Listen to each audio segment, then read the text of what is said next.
오늘도 주님 안에서 승리하는 복된 하루가 되시기를 간절히 축원을 드립니다. 어떤 사람이 세상의 욕심을 다 버리고 또 혹은 이기기 위해서 산으로 기도하러 올라갔습니다. 그런데 열심히 기도하고 있는 마침 그때 사탄이 나타나서 이 사람을 미혹하는 겁니다. 유혹하기를, 내가 내 자식들을 잘 되게 해줄 테니까 걱정하지 말고 산을 내려가라 라고 얘기하자, 이 사람이 이 사단의 미혹에 넘어가지 않으려고 사단아 물러가라 라고 이렇게 말하고 더 열심히 기도하기 시작합니다.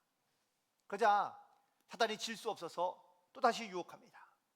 내가 너 여기서 지금 내려가면 내가 너 진급도 시켜주고 또 네가 원하는 물질도 내가 너에게 더해주마 라고 이렇게 이야기하자, 이 사람이 순간 움찔했지만 다시 또 사단을 향하여 물러가라 라고 선포하고 하나님 앞에 더 간절히 기도하기 시작합니다. 그러자 이쯤 되니까 아마 사단이 조금 포기한 모양입니다. 그러면서 던진 한마디가, 그래 그럼 내가 너한테 주기로 약속한 거 네 친구한테 다 줄게 라고 이야기하자, 이 사람이요 금방 일어나서 산으로 내려갔다는 겁니다. 여러분, 욕심과 탐심의 차이가 뭔지 아세요? 욕심은 자기를 위해 어떤 원하는 것을 말하는 겁니다. 그런데 탐심은 남의 것을 빼앗는 거거든요. 우리는 자기 욕심에는 우리가 조금 의연하게 대처하면서도 탐심에 대해서는 사실 우리가 의연하게 대처하지 못하거나 받아들이지 못하는 경우가 많이 있습니다. 그래서 심지어 남이 혹은 가까운 사람이 땅을 사면 배 아픈 것도 그 이유인 것 같습니다. 탐심과 재물, 어느 짤막한 글에 보니까 오늘 본문에 있는 말씀으로 쓰여진 조그만 글이 있더라고요. 그분은 이렇게 이야기합니다. 탐욕은 삶의 생복이 소유의 풍성함에 있다라는 것에서부터 발생한 그런 죄악이라는 겁니다. 그래서 부자는 더 많이 가지려 하고 더 많이 쌓으려 합니다. 더 많은 곳간을 지으라고 말합니다. 그러나 탐욕은 이 재물을 쌓는 데만 그치지 않고 그 축적된 재산을 자기를 위해 또한 이기적인 향락만을 위해 사용하게 하고 있다라는 것이죠. 오늘 비유에서 부자는 자기 영혼에게 이렇게 얘기합니다. 이제 모을 만큼 모았으니 평안히 쉬고 먹고 마시고 즐기자. 그런데 사실 이 문구는 관용어이거든요. 주로 어디에 쓰이는 관용어이냐? 무덤의 비문에 쓰이는 관용어였다고 합니다. 그래서 헛된 인생을 생각할 때 먹고 마시고 즐기자 라고 이렇게 얘기하는 이 어리석은 이 부자의 말이 어쩌면 자기의 비문에 기록된 말을 자기에게 속삭이고 있는 것이죠. 이 어리석은 부자에게 하나님은 나타나셔서 이렇게 말씀하십니다. 어리석은 자여, 오늘 밤에 내 영혼을 도로 찾을 것이다. 그러면 내가 준비한 재물은 누구의 것이 되겠느냐 라고 물으시며 그의 영혼을 취하십니다. 오늘 이 비유에서 예수님께서 우리에게 말씀하시고자 가르치시고자 하는 것은 과연 무엇일까? 그건 바로 탐심, 탐욕을 잘 물리쳐야 한다라는 겁니다. 단순히 자기를 위해 재물을 쌓고 또한 자기에게 즐기는 것으로 우리가 물질을 구하는 것이 아니라 하나님 앞에 부유한 자가 되어야 된다라는 것을 말씀해 주고 있는데요. 오늘 특별히 이 말씀 속에서 이 재물에 대한 소유권이 누구에게 있는가라는 것을 우리에게 다시 한번 묻고 있으며 다시 한번 생각하게 합니다. 더불어 우리는 이 물질, 재물을 잘 모으면 주로 누구를 위해 사용하는가? 나를 위해 쓰거나 아니면 자신만을 위해 쓰려 한다라는 사실인 것이죠. 많은 사람들이 재물을 모으거나 가지려 할 때 반드시 따라오는 것이 있습니다. 그건 바로 염려와 걱정입니다. 탐욕이 많아지는 만큼, 강해지는 만큼 그 재물에 대한 염려와 근심도 많아지기 마련인 것이죠. 그래서 예수님은 오늘 제자들에게 그 탐심에 대한 구체적인 예시를 잘 들고 계십니다. 그러나 이 탐심에 사로잡혀 있는 순간 하나님은 멀어져 가고 또 하나님의 나라는 잊어버리며 살기 마련입니다. 재물은 인생의 목적이 아닌 것을 분명히 우리에게 말씀해 주고 있습니다. 물론 재물이 하나님의 나라를 추구하는데 중요한 수단이 혹은 하나의 방법이 될 수는 있습니다. 하지만 그 재물에 혹은 탐심에 사로잡혀 살기 시작하면 우리는 하나님의 나라를 보지 못한 채, 또한 하나님을 올바로 알지 못한 채 이 땅 가운데 살아가기 쉽기 마련입니다. 어떤 낚시꾼이 낚시를 했는데 아주 신비로운 물고기를 낚게 되었습니다. 아주 찬란한 금빛을 띠고 있는 물고기를 낚았는데 낚은 것뿐만 아니라 더 놀라운 사실은 이 물고기가 말을 하는 겁니다. 무슨 말을 했을까요? 네, 주인님, 낚시꾼님, 네, 나를 살려주면 당신의 소원 3가지를 들어드리겠습니다 라고 이야기하자 순간 이 낚시꾼이 어떤 마음이 들었냐면 3가지가 아니라 10가지를 요구해야 되겠다라고 생각하고 3가지는 안 돼, 10가지를 다오 라고 얘기하자 물고기가 말하기를 저는 3가지밖에 못합니다. 그러자 이 낚시꾼이 또 흥정을 합니다. 그러면 10가지는 많다면 5가지를 들어다오 라고 얘기하자 이 물고기가 이제 숨이 깔딱깔딱 넘어가며 3가지만. 그런데도 이 낚시꾼은 받아들이기 어려운 겁니다. 그러면 너랑 나랑 너 절충해서 그럼 4가지만 들어다오 라고 이야기하자 물고기가 이미 죽고 난 다음이었다는 겁니다. 여러분, 탐심, 이 탐심이 참 끝이 없습니다. 탐심이란 말의 헬라어가 플레오넥시아라는 말인데 이 말의 뜻은 더 움켜쥐려 한다, 아니면 만족할 줄 모른다 라는 뜻을 갖고 있습니다. 탐심은 모든 사람들이 갖고 있는 보편적인 마음 혹은 보편적인 죄라고도 할 수 있습니다. 탐심이 없는 사람은 아무도 없습니다. 가난하건 부하건 착하건 나쁘건 모든 사람은 다 탐심을 갖고 있습니다. 다만 드러내지 않을 뿐이죠. 오늘 예수님도 이 탐심의 문제를 우리에게 말씀해 주고 있고요. 또한 오늘 그 비유의 말씀으로 어리석은 부자의 비유를 말씀해 주고 있는데 오늘 이 말씀을 통하여 우리가 갖고 있는 탐심과 혹은 어떻게 이 탐심을 우리가 버려야 되는지 또한 다시 한번 묵상하고 깨달고 은혜를 나눌 수 있는 복된 시간 되기를 간절히 소망합니다. 오늘 말씀의 시작은 이렇게 시작하고 있습니다. 어떤 한 사람이 예수님이 찾아와 유산 분배의 문제를 가지고 예수님께 자기의 처지를 호소합니다. 자기 형이 하나 있는데 부모님이 돌아가시면서 유산을 주었는데 이 형이 다 혼자 가져가고 자기는 주지 않는다는 거예요. 당시의 율법에 의하면 장남은 그 부모님의 유산에 다른 형제들보다 2배를 더 가질 수 있었습니다. 쉽게 예를 들면 오늘 본문에 형제가 얼마인지 모르겠지만 그냥 단순하게 둘만 있었다 그러면 부모님의 유산을 다 정리해서 3개로 나눕니다. 그래서 2개는 형이 갖고 하나는 동생을 주면 돼요. 그런데 이 형이 그 하나의 재산마저도 이 동생에게 주지 않는 겁니다. 그래서 억울한 마음에 이 동생이 예수님을 찾아와 이 유산을 나누라고 좀 명예 달라 부탁을 하고 있는 것을 보게 됩니다. 그러자 예수님께서 이 동생에게 뭐라고 말씀하시죠? 14절에 있는 말씀에 보니까 이 사람아, 누가 나를 너희의 재판관이나 물건 나누는 자로 세웠느냐? 라고 물으십니다.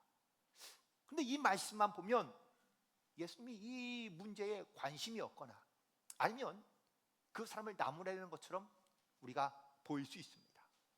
그러나 예수님의 이 관심과 혹은 핵심은 재산을 나누거나 아니면 또 그 문제를 해결하는 데 목적이 있는 것이 아니라 더 중요한 본질적인 문제가 있다는 것을 말씀해 주고 있는데, 그 말씀이 바로 오늘 우리가 함께 나누고자 하는 핵심의 주제입니다.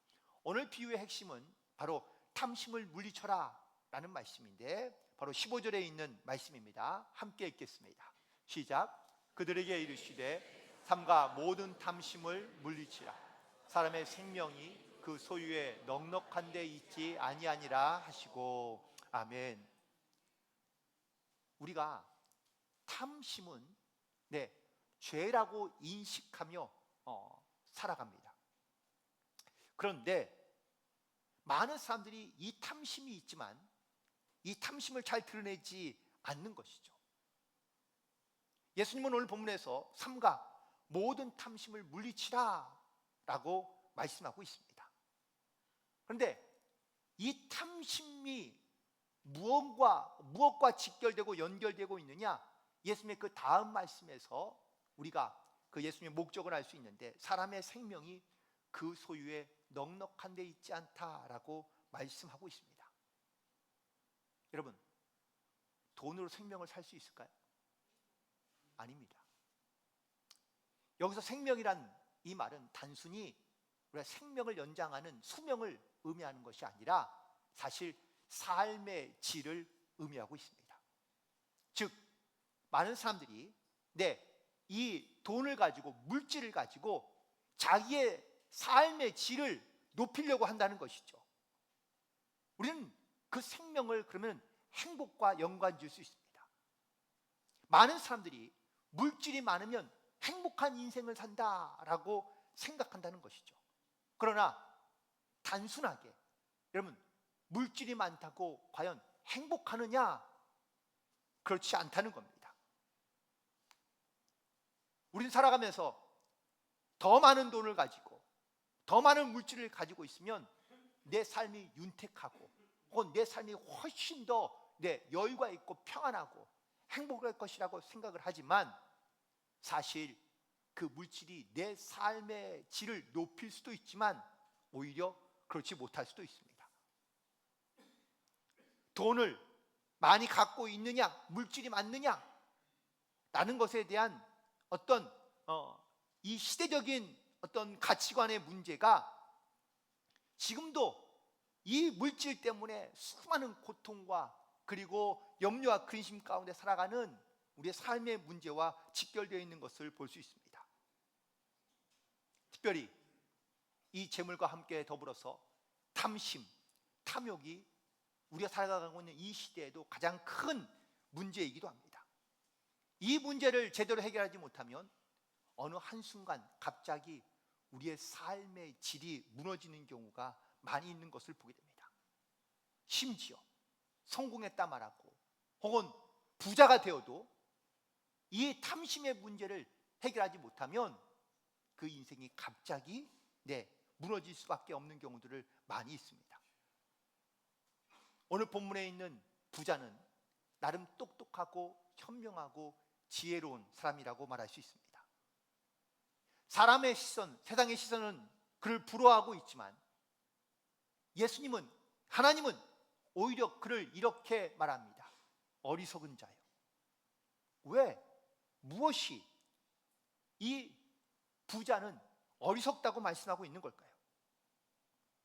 오늘 이 말씀 가운데 우리가 반드시 묵상해야 될 말씀인데, 그건 바로 탐심입니다. 탐심이라는 것이 과연 무엇일까? 이 탐심의 특징이 오늘 말씀 가운데 드러나고 있는데, 첫 번째 특징은 탐심이 많은 이 부자는 자기 생각에만 빠져 있는 것을 알 수 있습니다.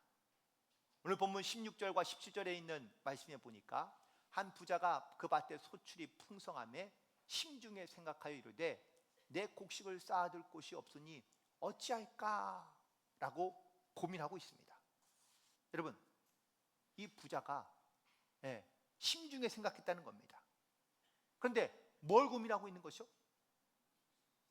소출이 많아지고 자기의 부가 많아지니까 고민하게 된 겁니다. 어찌할까라고 고민하고 있습니다. 그런데 여기서 특별히 탐심이 가득한 사람은 탐심으로 자기의 고민거리가 생기기 시작하면 그 자기의 고민거리를 다른 사람들과 나누지 못하는 경우가 대부분입니다. 특별히 오늘 본문에서는 이 부자가 이 탐심으로 인하여 고민하고 있지만 자기의 고민을 나눌 친구가 아무도 없다라는 것을 말씀하고 있는 겁니다. 여러분, 고민이 생기면 누구와 이야기하십니까? 여러분의 고민을 나눌 친구가 계십니까? 고민을 나눌 친구가 있다는 것은 참 그래도 행복한 삶이라고 말할 수 있습니다. 그러나 자기의 고민거리가 있음에도 불구하고 자기의 고민거리를 나눌 수 없으면 사실 그 사람은 불행한 사람일 수밖에 없다는 겁니다. 또한 이 탐심은 자기만 바라보게 한다는 사실입니다. 오늘 본문 16절부터 19절까지 있는 말씀 가운데 보면 제일 많이 등장하는 단어가 나입니다. 17절에도 내가, 18절에도 내가, 나, 내, 19절에도 똑같은 단어가 반복해서 쓰고 있습니다. 무슨 뜻인 줄 아세요? 자기밖에 모르는 거예요. 나 자기만 생각하고 자기만 바라보며 살아가는 겁니다. 뭐 이걸 잘못됐다라고 말할 수 있느냐? 뭐 그렇지 않을 수도 있다고 생각할 수 있습니다. 그러나 자기밖에 모르는 사람은 다른 사람에게 전혀 유익이 되거나 이익이 되는 삶을 살아가지 않는다라는 사실이기도 합니다. 자기 뜻대로, 내 마음대로, 내 옳은 대로 살아가는 것은 좋지만 자기 속에 빠져 있으니 그 인생이 올바로 가는지 아니면 틀리게 가는지 알 수 없다라는 겁니다. 특별히 이 탐심의 늪에 빠져 있는 이 부자의 모습은 결국은 탐심의 지배를 받고 살고 있다라는 말입니다. 그런데 본인 스스로가 그걸 잘 모릅니다. 다시 말하면 우리는 인생의 주인이 나라고 여기며 내가 옳은 방향대로, 내가 하고 싶은 대로 나만 바라보며 살아가는 경우가 많습니다. 진짜 우리의 인생의 주인이 하나님이신 것을 알지 못하고 깨닫지 못하고 그냥 자기의 생각이 이끄는 대로 혹은 자기의 마음이 이끄는 대로 내 욕심이 지배하는 대로 우린 그렇게 살아가기 쉽다라는 것이죠. 이런 말도 있습니다. 내가 돈을 많이 벌고 내가 돈을 지배하고 내가 돈을 다스리고 살아가는 것 같지만 실제로는 돈의 노예가 되어 살아가고 있는 그런 현실의 모습을 우리가 깨닫게 되면 그러면 자기가 헛살았다라는 것을 우리가 느끼게 되는 것과 크게 다르지 않다는 겁니다. 영적으로 여러분 지금 무엇의 노예가 되고 계십니까? 탐심은 또한 머물거나 멈추지 않고 끊임없이 더 나아가려 한다라는 사실입니다. 오늘 보면 18절에 있는 말씀입니다. 내가 이렇게 하리라. 내 곡간을 헐고 더 크게 짓고 내 모든 곡식과 물건을 거기 쌓아두리라 라고 이야기합니다. 탐심에 사로잡히게 되면 내 지금 현재나 지금 나의 모습에 만족하지 않는다는 것이죠. 계속해서 조금 더 미국의 유명한 부호였던 존 록펠러가 어느 신문기자와 인터뷰할 때 신문기자가 물었다는 겁니다. 당신은 얼마나 돈을 많이 더 벌어야 만족하시겠습니까? 라고 물었더니 그의 대답이 지금보다 조금 더 라고 대답했다는 겁니다. 여러분, 지금에 만족하지 못하고 계속해서 우리는 조금 더, 조금 더, 이 조금 더를 외치며 계속해서 앞으로 나가고 있지는 않습니까? 오늘의 비유의 부자가 그런 겁니다. 많은 것을 그는 소유하고 있지만 조금 더, 조금 더 그는 원하고 바라고 또한 이 탐심에 사로잡혀 살아가고 있는 것을 보게 됩니다. 그러니 멈추지 못하고 멈출 수 없고 앞으로 더 죄악 가운데 나아갈 수밖에 없었다라는 것이죠. 결국 이 탐심은 내 이웃과의 관계도 단절하게 된다라는 사실입니다. 19절에 있는 말씀을 함께 읽겠습니다. 시작. 내가 내 영혼에게 이르되 영혼아 여러 해 쓸 것을 많이 쌓아두었으니 평안히 쉬고 먹고 마시고 즐거워하자 하리라. 네, 아멘. 이 탐심의 끝은 이런 영적인 이기주의에 빠지는 경우가 많습니다. 나만 보고 자기의 즐거움과 자기의 유익만 조금 더 바라보며 나가다 보니 다른 사람은 보이지 않는 겁니다. 그러니 주변과 이웃과 단절되는 경우가 많습니다. 우리가 살아가는 요즘의 시대가 사실 이런 시대라고 여겨집니다. 다 자기만 바라보며 또한 지나친 이기주의에 빠져있는 지금의 시대는요, 그래서 각박하고 혹은 욕망과 탐심으로 가득하여 주변과 이웃을 배려하지 않는 경우가 많습니다. 마치 이 병적인 이기주의에 빠져있는 삶의 모습을 어디에 비유하면 좋을까라고 생각하다가 어느 사람의 글을 보고 제가 조금 도움을 얻었는데, 마치 차를 운전하는데 내가 운전하는 내 차에 브레이크가 고장난 거예요. 여러분, 차는 달려갔는데 브레이크가 고장났다면 어떻게 될까요? 큰 사고가 분명 날 겁니다. 그런데 그 사고가 나면 나만 다치는 것이 아니라 나로 인해 다른 사람들도 내 큰 피해나 아니면 심지어는 큰 해를 끼치게 된다라는 사실입니다. 그런데 나는 괜찮다고 여기고 있다는 거예요. 계시록 3장에 보면 7교회가 등장하고 있는데 2장부터 3장까지의 그 7교회 중에 라오디게아라는 교회가 있습니다. 그런데 이 교회가 어떤 교회냐? 가장 부자 교회예요. 그리고 종교적인 탄압도 없습니다.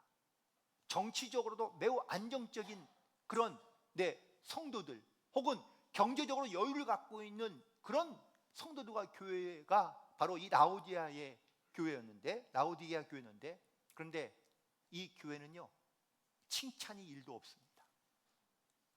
하나님의 책망만 받습니다. 그 이유가 뭘까요?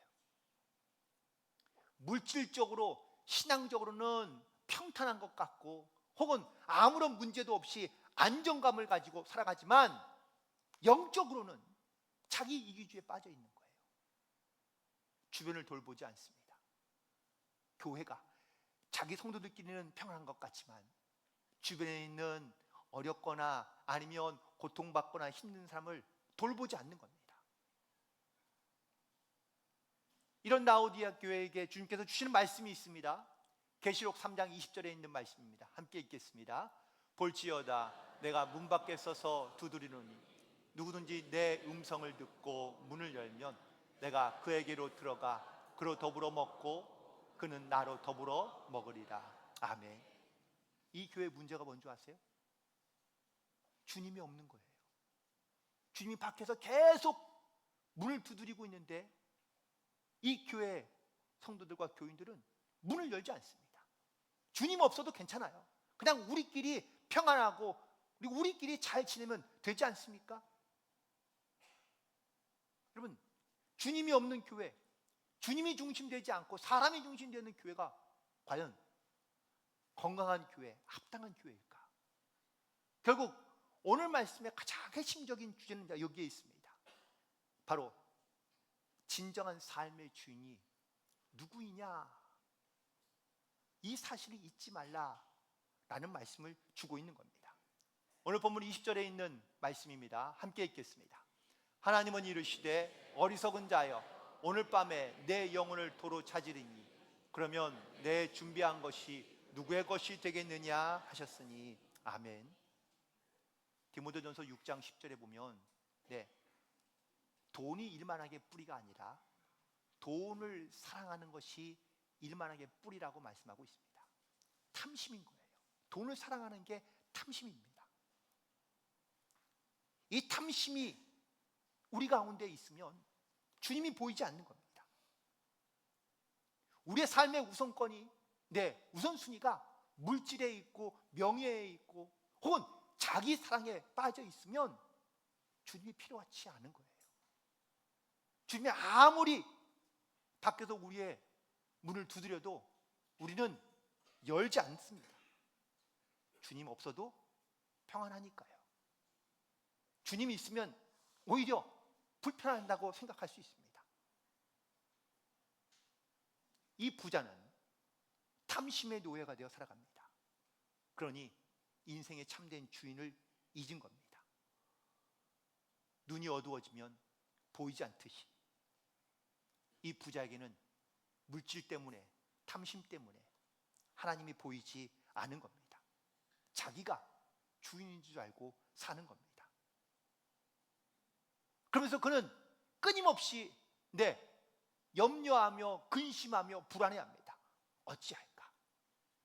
또 더 쌓으면 되겠지, 더 지으면 되겠지, 그리고 이제 즐기면 되겠지 라고 생각했는데 그때 주님께서 그 영혼을 부르시면 그러면 그 준비한 것이 누구의 것이 되겠느냐라고 물으십니다.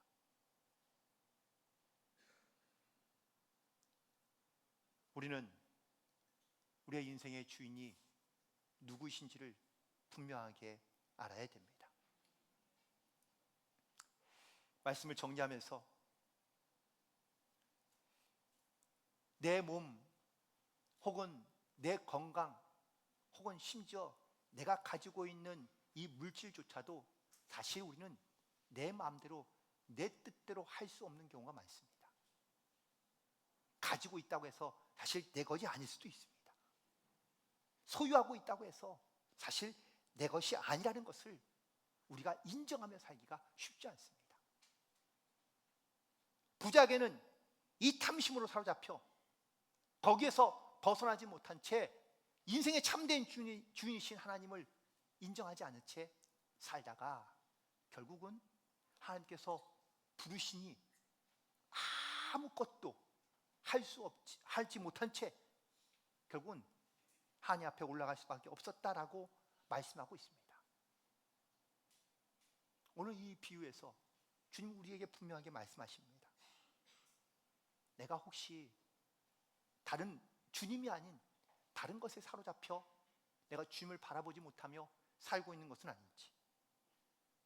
물론 불편하지만 힘들지만 어렵지만 내 삶의 주인이 바로 주님이라는 것을 내가 믿음으로 고백하며 그리고 철저하게 내 삶의 주인 되심을 우리가 인정하며 주님을 바라보며 살아가고 있는지를 오늘 이 말씀을 통하여 우리 가운데 묻고 계신 겁니다.